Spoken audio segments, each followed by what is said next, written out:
बहुतेक लोक ही गोष्ट दुर्लक्ष करतात आणि म्हणूनच ते मागे राहतात. स्वागत आहे. आजचा हा व्हिडिओ फक्त पाहण्यासाठी नाही, तर तुमच्या विचारांना प्रश्न विचारायला आणि स्वतःमध्ये बदल घडवायला आहे. ज्याच्या मनात मोठी स्वप्न असतात, ज्याला आयुष्यात काहीतरी मोठं साध्य करायचं असतं, असा माणूस शांतपणे गादीवर लोळत कसा पडून राहू शकतो? तो रात्री 2-3 वाजेपर्यंत मोबाईल कसा काय वापरत राहू शकतो आणि सकाळी 10 वाजेपर्यंत झोपून कसा काय राहू शकतो?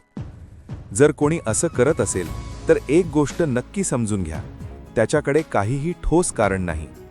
तो जे काही बोलतो, जे काही दाखवतो, ते सगळं केवळ कारणं सांगण्यापुरतंच असतं. त्याच्या बोलण्याला अर्थ नसतो, त्याच्या कृतींनाही वजन नसतं. असा माणूस स्वतःशीच खोटं बोलत असतो. तो स्वतःलाच फसवत असतो. आणि खरं सांगायचं तर त्याला याची लाज वाटली पाहिजे. त्याने एकदा स्वतःकडे पाहावं, आपल्या घराकडे पाहावं, आपल्या परिस्थितीकडे पाहावं, आपल्या कुटुंबाकडे पाहावं. त्याला समजेल त्याला अजून खूप काही बदलायचं आहे, त्याला अजून खूप काही करायचं आहे. मग अभ्यासात मन कसं काय लागत नाही? मग स्वतःलाच फसवणारी कारणं तो कशी काय देऊ शकतो? आयुष्यात यशस्वी व्हायचं असेल तर एक गोष्ट नेहमी लक्षात ठेवा, दररोज स्वतःवर विचार करणं अत्यंत आवश्यक आहे. दररोज स्वतःला किमान 1 तास द्या. आपल्या परिस्थितीचा विचार करा. स्वतःला प्रश्न विचारा, मी काय करतोय? मला कुठपर्यंत जायचं आहे? माझा मार्ग किती तयार झाला आहे? आणि अजून कोणती तयारी बाकी आहे? जर तुम्ही रोज स्वतःशी फक्त 1 तास प्रामाणिक संवाद साधला तर तो 1 तास तुम्हाला आयुष्यात 10 वर्ष पुढे नेईल.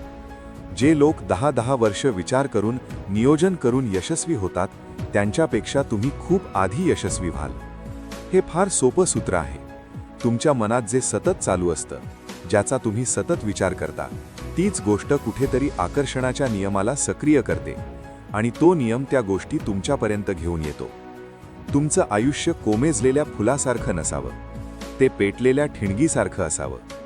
नेहमी जोशाने, ऊर्जेने भरलेलं, उद्यासाठी झटणारी, दररोज मेहनत करणारी, दररोज एक पाऊल पुढे टाकणारी आणि वेळ अजिबात वाया न घालवणारी ज्वलंत उदाहरणासारखी तुमची ओळख असावी.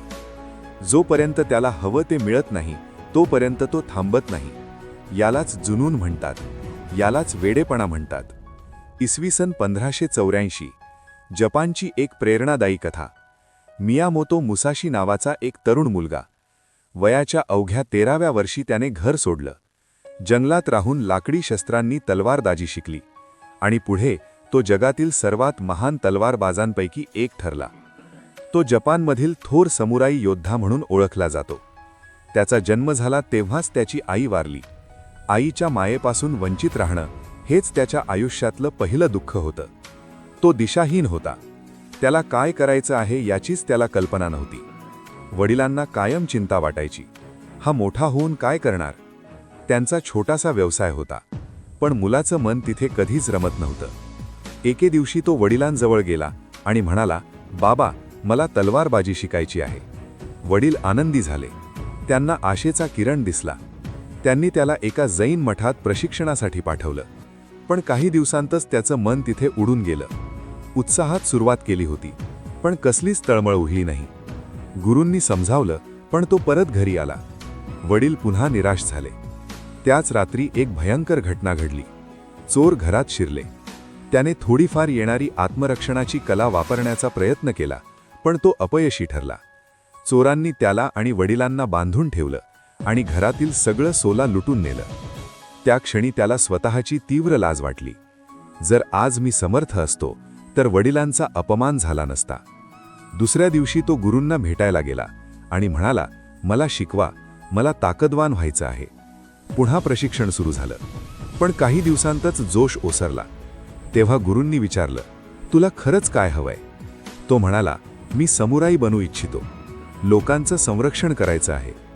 गुरु म्हणाले, आता तू तयार आहेस, पण हे ध्येय तुला रोज स्वतःला आठवावं लागेल. यानंतर कठोर साधना सुरू झाली. वर्षानुवर्ष तो सराव करत राहिला. 60हून अधिक युद्धे लढला, एकदाही हरला नाही. पण एका पराभवाने त्याला शिकवलं, फक्त ताकद नव्हे तर रणनीतीही तितकीच आवश्यक आहे. 30व्या वर्षी त्याने तलवार बाजूला ठेवली. लेखन आणि चित्रकलेत तो रमला. त्याने द बुक ऑफ 5 रिंग्स हे महान पुस्तक लिहिलं. त्या पुस्तकातील 3 अमूल्य नियम. 1. आधी आपल्या कमकुवतीपणावर काम करा. कमजोरी ही लोखंडावरील गंजासारखी असते, हळूहळू सगळं पोखरते. 2. शिस्त अनिवार्य आहे. कठोर शिस्त तुमची ओळख बदलू शकते. गुरु नसेल तर स्वतःचा गुरु बना. 3. खोटा योद्धा बनू नका. तुमचं खऱ्या आयुष्यातील वर्तनच तुमच्या खऱ्या क्षमतेचं प्रतिबिंब असतं. ही कथा आणि विचारांनी तुम्हाला काहीतरी नवीन शिकवलं असेल तर कॉमेंटमध्ये नक्की सांगा. पुन्हा भेटूया तुमच्या आयुष्याला नवी दिशा देणाऱ्या अशाच एका प्रेरणादायी व्हिडिओसोबत.